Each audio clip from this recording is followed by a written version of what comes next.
Welcome back. I just wanted to do a quick run through of this 100% free-to-play build that I used for several matches during the recent PvP arena endeavor.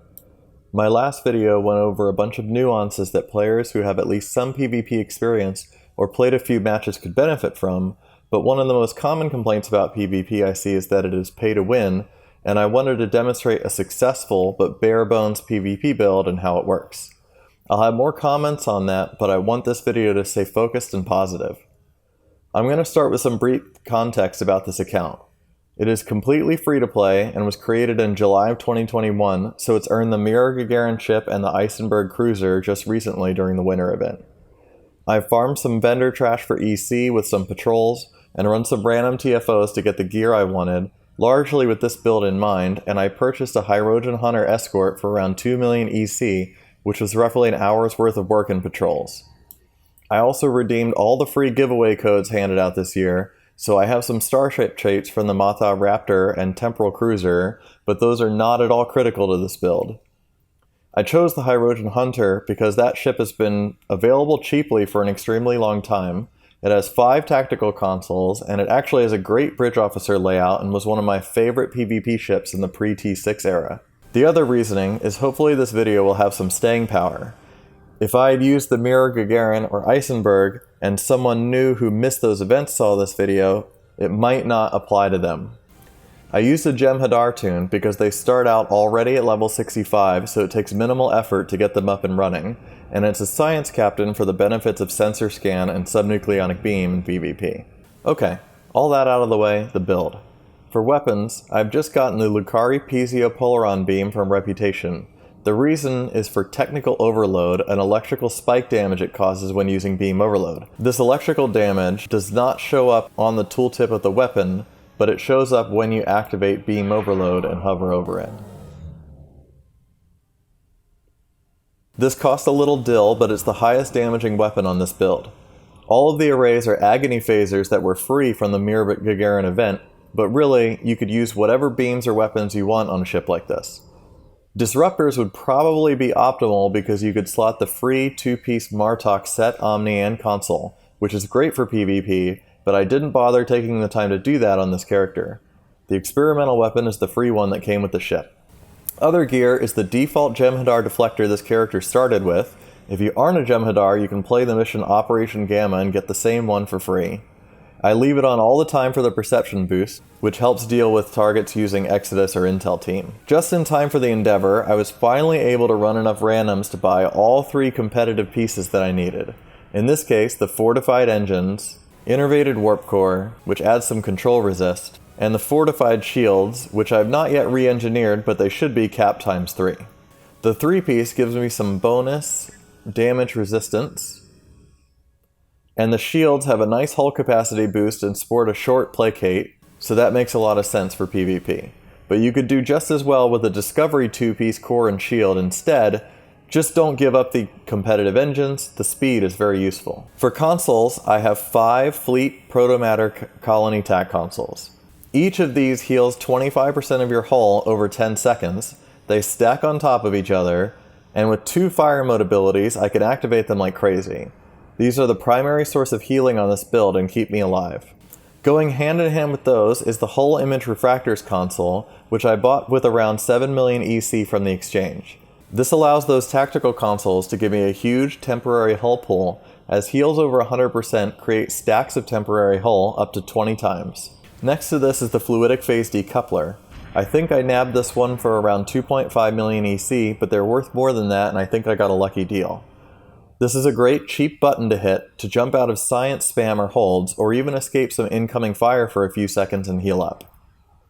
In the engineering slots, I have Parasitic Ice, which is dirt cheap right now and helps slow down enemy players and cause issues. Hostile Acquisition, which not only is another way to slow and knock some damage resist off an enemy, but also gives me a cool passive 30 accuracy rating, which is very useful when shooting PvP ships with good defense. Then I have a standard purple Neutronium alloy console, which came for free when I created this character, and a Pax Triburnium console, blue, that dropped for free from a Discovery Reputation box. In my final slot, I have the Molecular Phase Inversion Field console. This has a super short 1-minute cooldown, phases my ship out and gives insane defense rating for up to 20 seconds, but it does take my weapons offline. It's a great, inexpensive escape button when under pressure and can be grabbed from the Doridthal Warbird for a few days worth of dilithium. In my inventory, I have 2 other consoles I got with dilithium from T3 ships. The Warp Burst Capacitor, another console I used to escape holds with, and the Tachyon Detection Grid from the T3 Nebula. It gives me a nice perception boost in case I run into a ship using Exodus or Intel Team. I also have the Voth Phase Decoy, which I grabbed from a Phoenix box very cheaply, and the Icarus Vengeance from the last event, but obviously any newer players wouldn't have had that console. For traits, I was starting to get very close to the free-to-play EC cap of 15 million and had to spend it on something, so I just went to the exchange and searched for space trait and bought whatever was cheapest. That's how I ended up with Adaptive Defense and Blue Skies. I also lucked out and someone had listed a few copies of Pseudo Submission for 10 million. That's a great trait to have too, and Redundant Antimatter Containment, which gives me a little more resist from engine power. Better than nothing. I also played the mission for Redirected Armor Plating just to keep stacking up resists. As far as Starship traits, Concealed Repairs is super inexpensive and works well, so I added that. Same for Pilfered Power, and they both proc based on my jam sensors and competitive shields. The other traits like Overwhelming Force, Protomatter Shields, and Retaliation are all from whatever free ships I got over the course of playing this character. Those traits do nothing and don't matter for this build, they're just filler. I would just as easily use Pedal to the Metal, Unconventional Tactics, Predictive Algorithms, or whatever free traits I could get my hands on, and my effectiveness would be roughly the same. Reputation traits include Precision and Advanced Targeting Systems, easy ones, but also Advanced Hull Reinforcement for the bonus damage and Viral Engine Overload to cause problems for whoever I am fighting. Another good choice is Automated Protomatter Conduits, which gives you a nice hull regen rate and shield regen rate with basically 50% uptime. Now the BOF layout. Let's start with TAC. This is pretty easy. TAC Team is there to distribute shield facings. There's a cannon ability in the Lieutenant slot purely to activate healing consoles, Beam Overload 3 to try to at least contribute some damage, and Attack Pattern Omega 3 because it's cheap and adds some good defense and speed. I used 2 engineers, one in the LT Universal slot, and these have emergency power to shields and emergency power to engines on cycle. Auxiliary to dampers for an immunity to movement and repel debuffs, engineering team to clear placates and offline subsystems, and reverse shield polarity because what else would I put there? Maybe I could have given up reverse shield polarity and used a science buff here instead and gotten a tractor beam. The 2 science officers are equipped with Photonic Officer 1 to manage my cooldowns, Jam Sensors, which is a useful placate as well as giving us healing from concealed repairs, and Science Team, which is absolutely critical. Remember, a ship that is hit with subnucleonic beam is a dead ship if you don't clear it, and Science Team is the answer. A critical part that I think that gets skipped when discussing BOF layouts is keybinds, so I'll just show you here. My Trace 7 is bound to spacebar, and I hit spacebar every few seconds while in combat. If you have a macro and auto clicker, that works too. The important thing is that my always-on abilities, like emergency powers, Photonic Officer, and critically, my cannon and beam fire modes are on this bar. This way, I am constantly at speed, generating healing and getting my cooldowns up faster.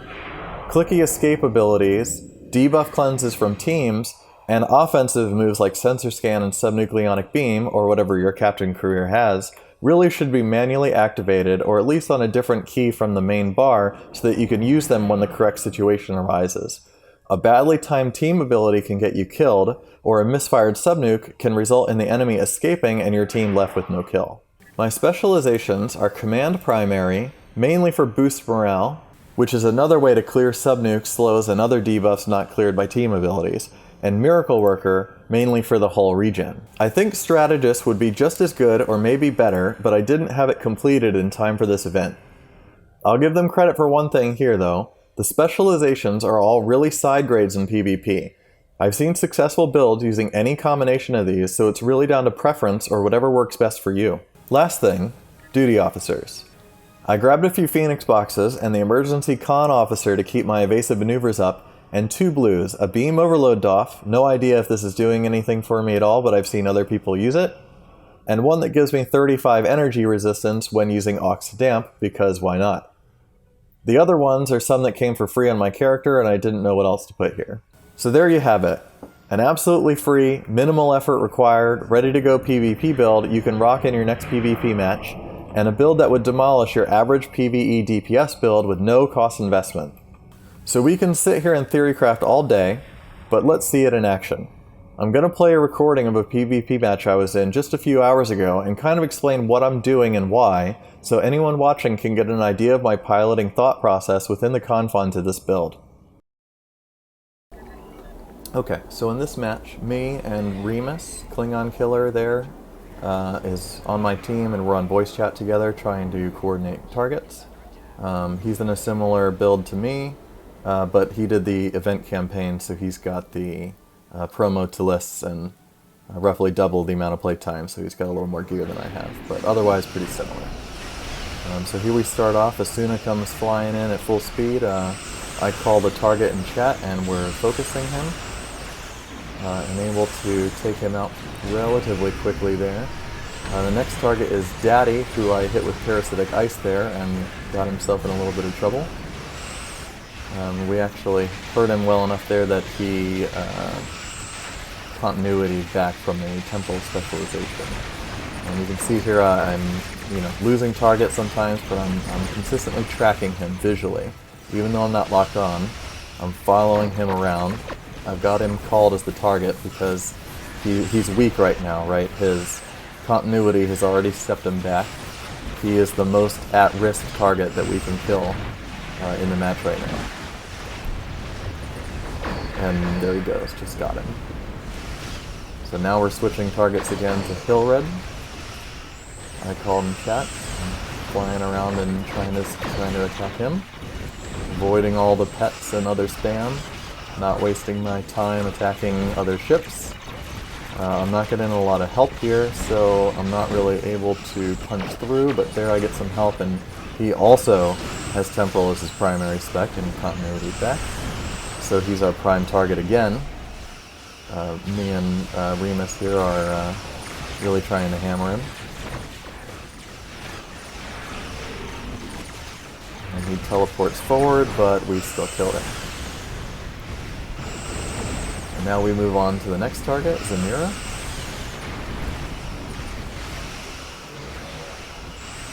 I sensor scan him to knock off some resists.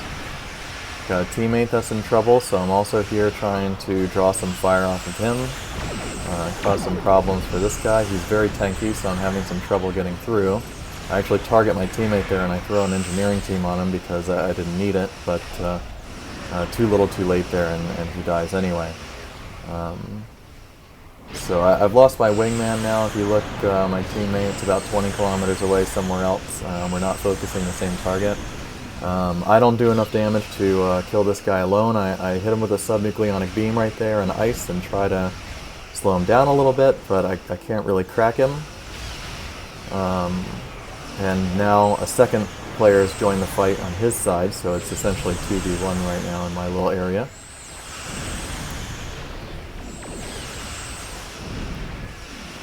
So I'm really trying to stay on target for Zamira, but I'm clearly not getting through, so in a moment here I'm going to switch over and attack the other player that's targeting me instead. Maybe try my luck with testing him instead, at least until I can get some action. So I switch over to Daddy here, and I'm targeting him instead.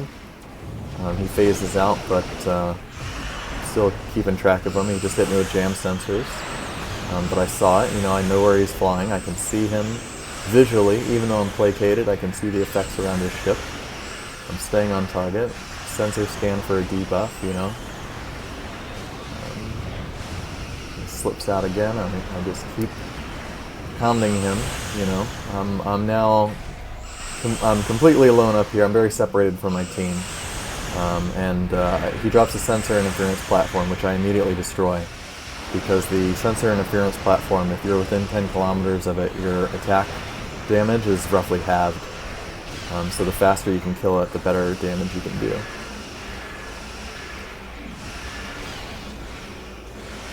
So at this point, the original person I was fighting has given up and gone back to the fray. This person up here, we're now in kind of a stalemate 1v1 up here. We're not really going to be able to kill each other. So when he phases out that last time, I'm actually getting really close to giving up here and rejoining, which as I watch this, think I should have done way earlier. All of this time up here that I'm fighting this guy is time wasted, time that I could have spent helping my team 60 kilometers below me. So, you know, this was kind of a mistake on my part, actually, to chase this guy so far up here, when clearly neither of us is going to kill each other.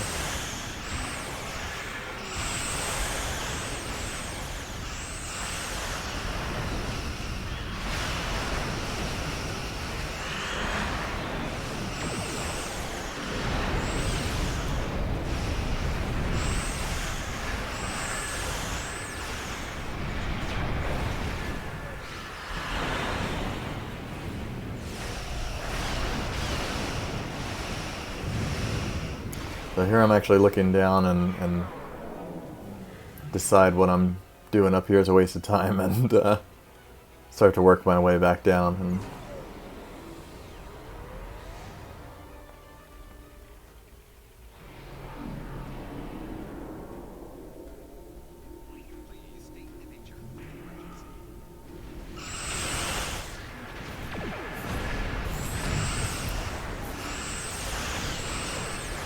so here I call Zamira as the target again.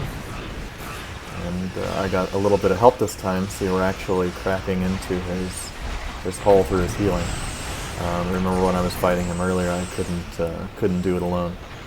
But now I have some help, a couple of people helping me focus targets, and we pop him.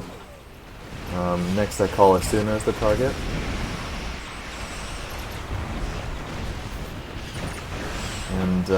And he's making it easy here because he's not really using many placates, so it's really easy to stay on target. And we're both just focusing fire.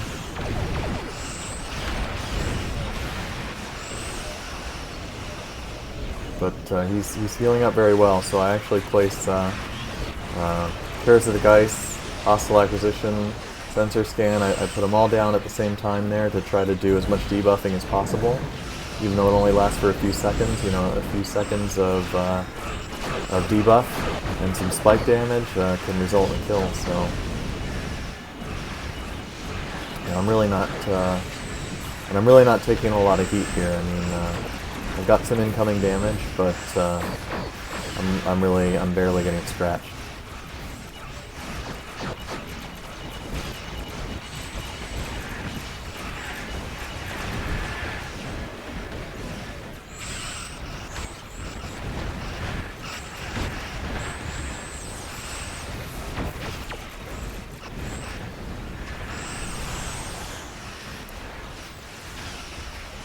So we don't get Asuna there, we kind of lose a little bit of coordination. I call Zamira as the target, so we switch back over to them.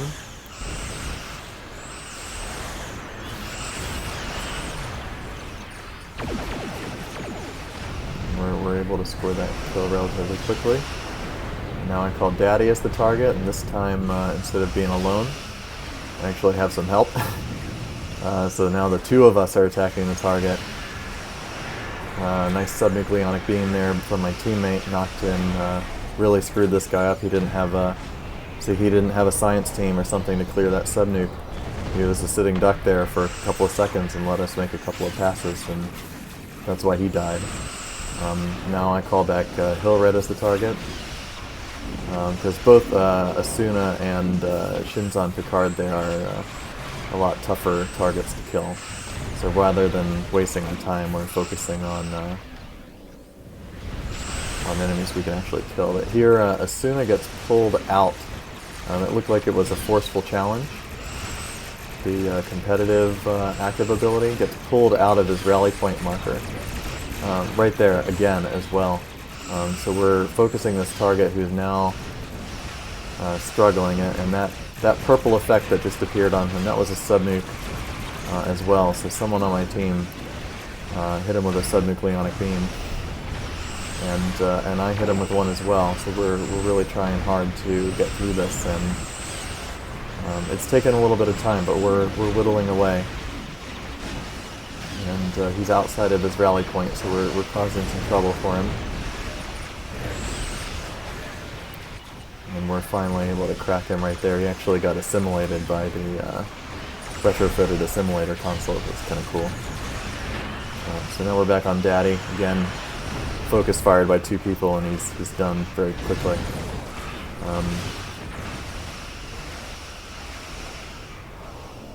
I actually flew over here to, I threw an engineering team on my teammate there. And I'm actually here mostly just to cause problems. I didn't want my teammate to die there. Because, you know, first team to 15 wins. So anytime I can protect a teammate or whatever I have to do in that situation is an advantage.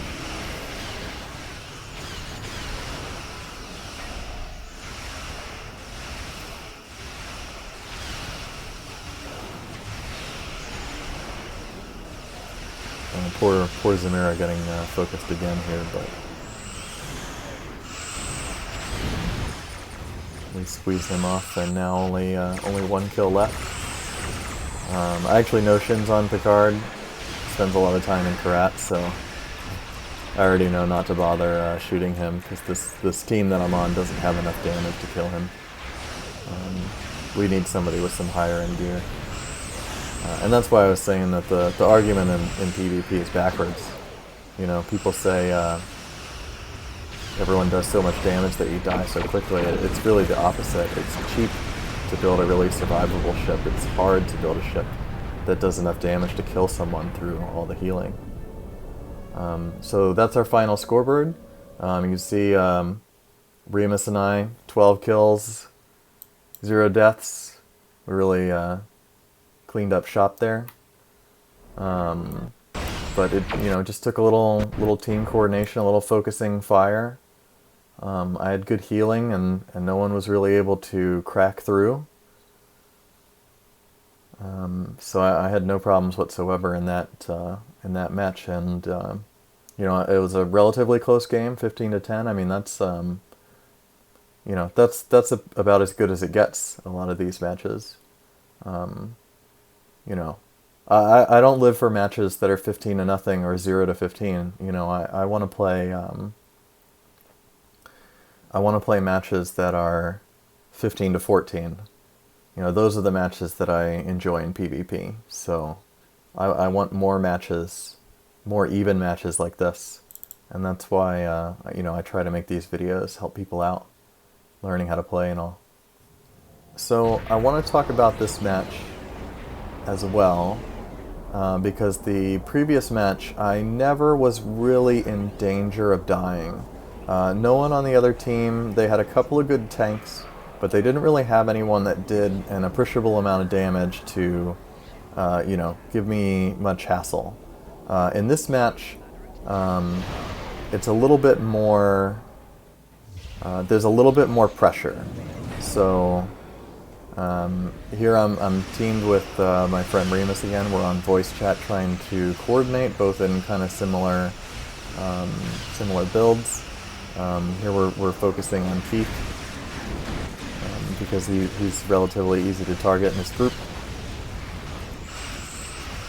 And you know, if at any point during this video, if you look up at the left-hand side at my team, for the most part, I'm usually within 15 or fewer kilometers from Remus at all times. You know, we're flying as a team, we're coordinating as a team, targeting the same enemies as a team, and that's critical, especially in builds like these where really we're good on survivability but not really good on damage.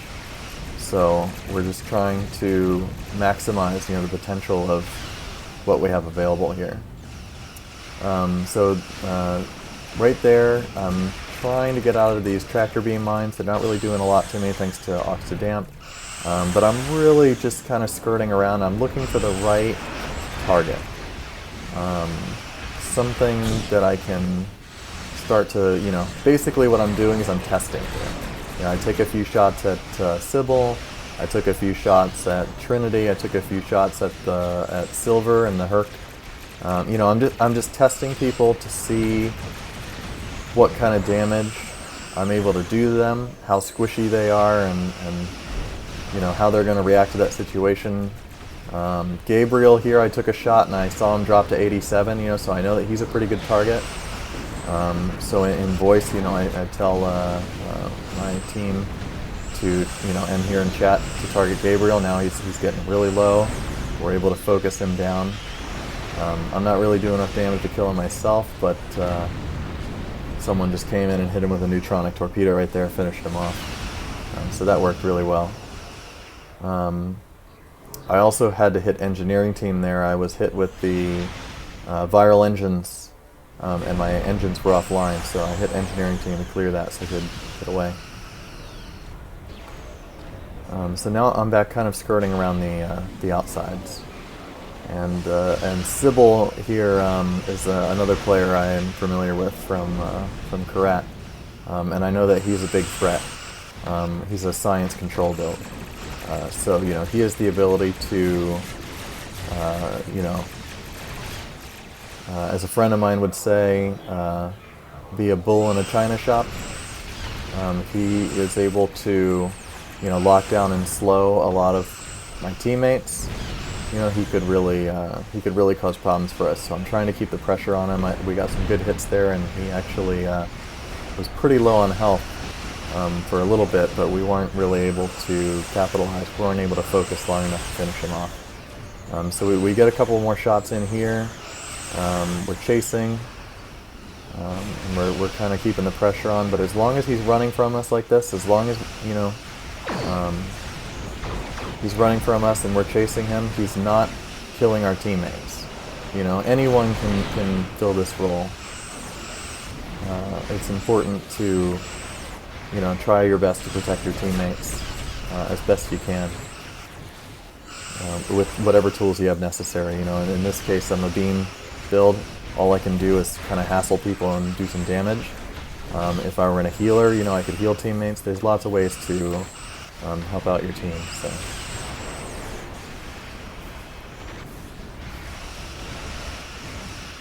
But yeah, Sybil's a tough target. I've had him targeted all this time, and we're really not able to get him.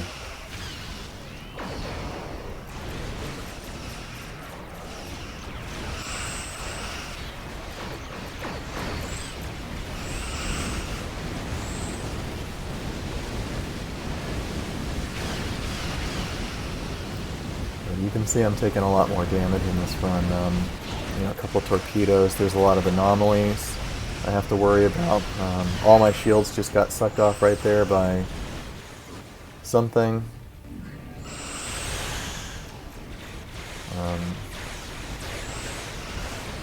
You know, so this is a good example of kind of piloting in a higher stress environment.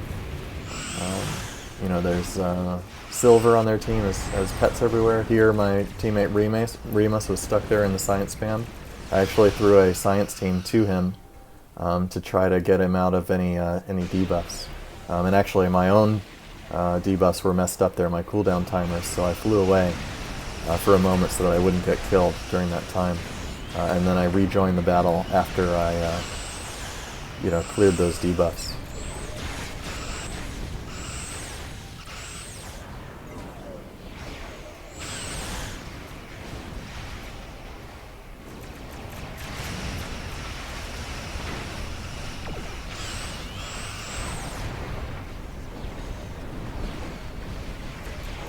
So now I'm kind of chasing Trinity here. He's in an Exodus build, so it's a little difficult to actually get him targeted, unlike Sybil, where I'm really only dealing with placate here and there. So right there I just hit engineering team to clear that placate from Trinity. We're actually able to hit him a little bit here. He's stuck in my parasitic ice, but my cooldown timers are messed up as well. Now I'm in a red gravity well, so I hit the fluidic phase decoupler to get away from that situation. I can't fire my weapons right now, but that's okay. If I had stayed in that red gravity well there, stuck, you know, I'm pretty positive that I would have been killed. So just, saving that ability for the right time is critical. But yeah, I mean, right there, we had Trinity in kind of a compromising position for a moment. Maybe we could have scored a kill or put some pressure on, but Sybil came in and immediately kind of rescued his teammate, put a gravity well down and plasma storm and parasitic ice and held me up, and I basically had to exit the combat for a few seconds, and that was long enough for his teammate to escape, so we never were able to kill him. If I had a little bit more forethought on this match as well, I have the Nebula console in my inventory that would increase my perception, so I actually could slip away from the fight for a moment and add that console and maybe switch in emergency power to aux instead of emergency power to shields. And I'd probably have a better time targeting Trinity. But I was kind of afraid to abandon my team. We were, at this point, the match is very close. And I'm afraid that, stepping away from the match for 30 seconds to change my loadout around, might be enough to result in us losing the match. So I didn't want to take that risk. So I take a look at the scoreboard there and I see it's 12-11, so we're only losing by 1 at this point. So I don't really have time to exit combat. I have to stay in, otherwise we're going to lose this match. But it makes it difficult because I'm not able to target Trinity, who I'm kind of chasing here. But now I'm on Sybil again. And I get subnuked right there. So my cooldown timers are all messed up. I'm a little worried, but I'm waiting for the right moment, and it clears, and I'm able to slip away without any issue. But, sometimes when you take a debuff, it makes sense to kind of let it linger for a moment and, see kind of what else is in store.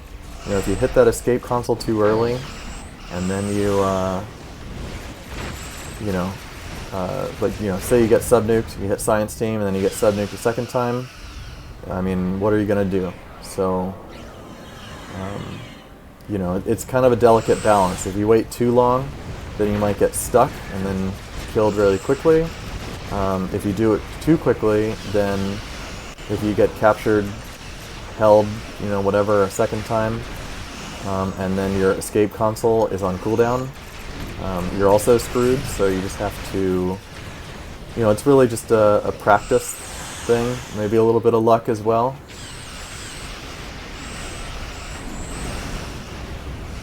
So we're really starting to get scattered here, and part of it is we've killed the players on their team that we're able to kill. We've killed and they're not rejoining the fight. They're sitting back at the spawn or something. Whereas on our team, the guys on our team that aren't fully prepared for PvP are rushing in and getting killed. So Trinity here, we were able to Zal him, but that green smoke that you see over his ship, that's obfuscation screen. So he's not actually dead. We don't get that kill. Here he just came out of it. There he is again. And he just kind of flew off. But that console basically you sit there, you can't move, and you're untargetable for up to 20 seconds. But it's like an emergency, kind of like oh shit button that players use. And he timed that perfectly, because we had him in a compromising state again. But he was able to hold out and not die right there at the end of the match. I mean, it was 14-14, and he held out for a minute there. If we had killed him there, we would have won the match. But we didn't, and instead someone on our team, we did win the match. Someone else on their team flew in and we killed them. But yeah, I mean, the only thing that's kind of a major negative about a match like this one is you can immediately see who the players are that have PvP builds. You know, on my team, Remus, Old Majors, this account, and Lumi, all with 0 deaths, you know, and tons of healing, tons of damage. You know, and on their side, Sybil, Silver, and Trinity, all also with no deaths. You know, if this had been a 3v3 between those two groups, then it would have been an amazing battle, you know. I've been in arenas that were like an hour long, because nobody will die, and it really takes like a focused, concerted effort for a team to win, and those are the best matches. You know, a match like this one, even though the score is close, 15-14, I mean, that's awesome, that's like ideal. You know, the same 4 players, Gabriel, Keith, Vexed, and Wakanda, all PvE builds or weaker builds. You know, those guys suffered all the deaths.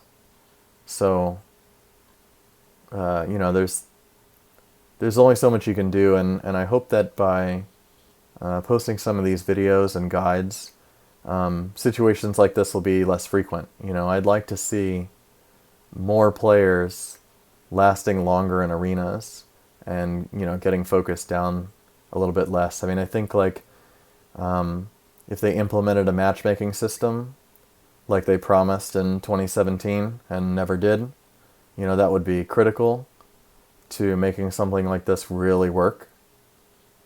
And then also add some rewards. I mean, if we spend half an hour in an arena, you know, to get 30,000 energy credits for half an hour in an arena is ridiculous, you know.